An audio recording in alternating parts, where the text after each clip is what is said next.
Hello, magluluto po tayo ng gulay. Nagkikrave po ang asawa ko ng gulay, kahit na anong gulay. So, ito, magluluto tayo kung ano itong nakita ko dito sa aking fridge na binili ko kahapon. Ay beans, Baguio beans, at saka kale. Napaka-nutritious po. Ito, kale. Igigisa ko lang siya. Wala nang iba. Para lang po meron kaming makain na gulay. So, igigisa ko lang po siya sa hipon. Then, yan, may kaulam pong ipiprito yung manok, ipiprito kong manok. Ito po ay soft chicken bones. Mas mura po kasi ito sa ordinarong chicken. So, kaya ito ang binili ko. Masarap din naman po. Ako nga, mas gusto ko to eh. Then, minarinate ko na po siya sa ground pepper at saka asin. And then, ng mga 30 minutes. And then, mamaya, lalagyan ko na siya ng corn flour. Corn flour. And then, ipiprito ko na siya. That's it. So, let's start.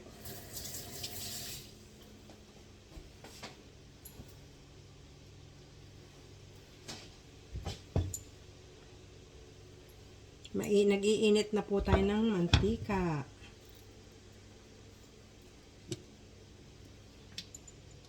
Let's put the mantika. Lalagyan natin yan ng konting kulay. Kaya, lalagyan ko ng anato. Wala na po tayong garlic. Kakaunti lang. So, ang gagawin ko, since ako po ay laging may naka-stock na fried garlic.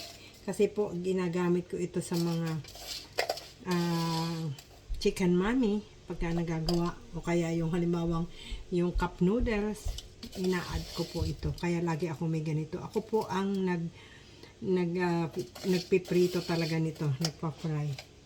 Nilalagay ko rin to pag gumagawa ako ng mga tuna flakes. Nilalagyan ko siya nito. So, dahil kakaunti ang ating simulan na natin. Ano pa rin ako, garlic pa rin ang inuuna ko.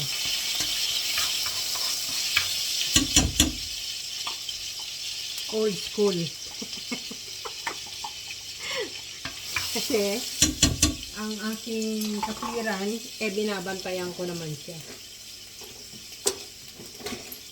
Yan.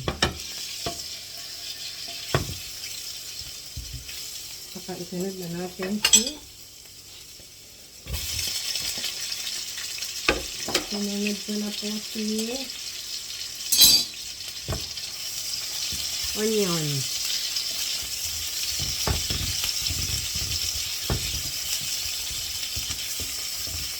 Madalian lang po ito.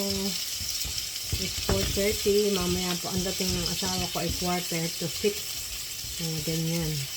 Kaya nagluto na tayo. Ayan, medyo na.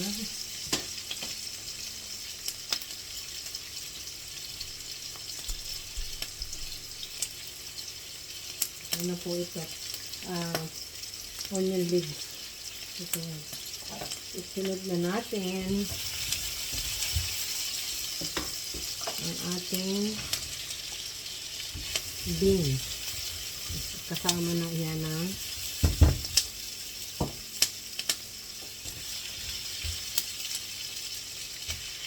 ating shrimp.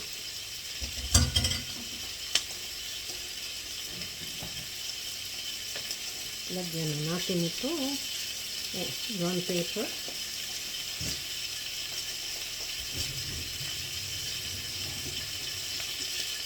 Saka, lagyan din natin ng nor cubes.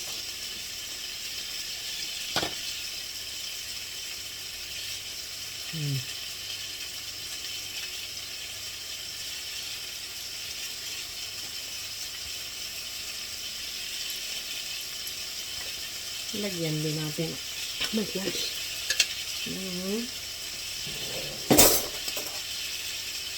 anato para magkulay siya.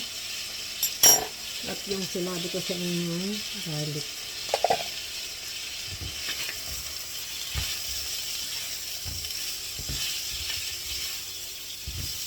Gusto ko kasi may kulay-kulay na kaunti. Saka ang isa pa, ang anato po, pagka siya ay palinito mo sa mantika, nakakasarap po siya.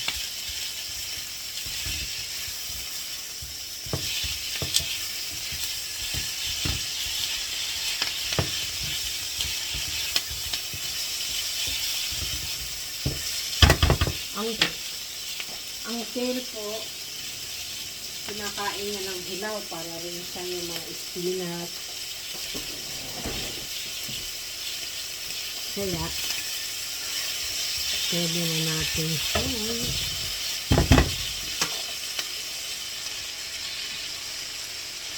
Kaya lang gusto ko na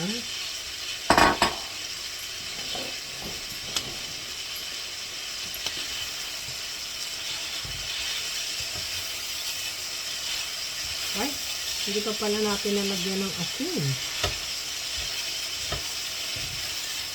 Kailangan lagyan natin siya ng asin so hindi wala siyang lasa.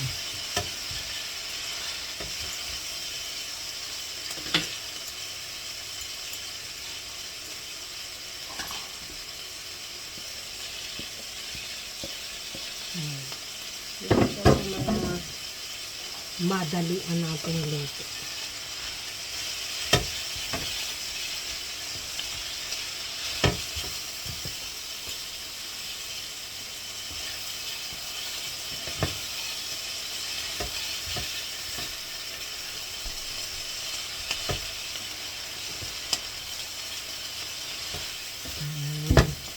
Nalalanta na siya.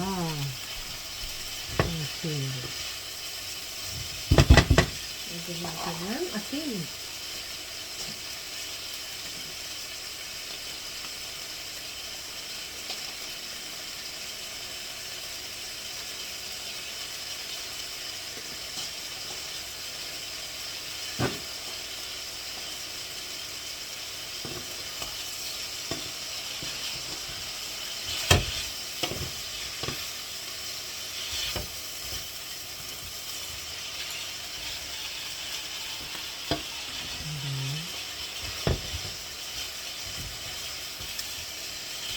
Ayan po.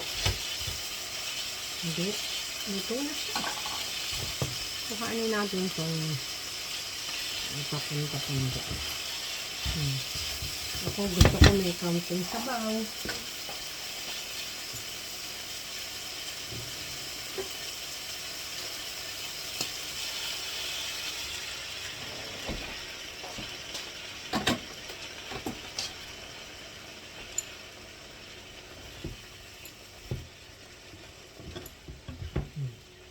Di ayos na po ang ating dinner.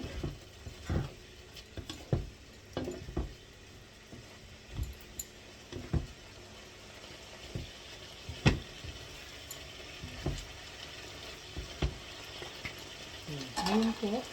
Tikman natin kung anong maalat ba o ano ba.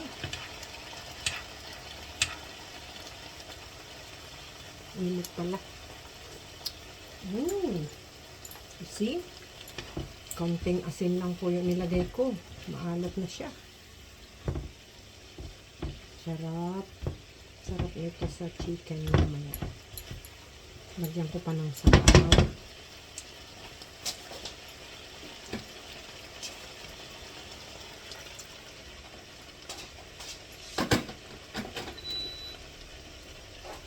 Ayan na po ang ating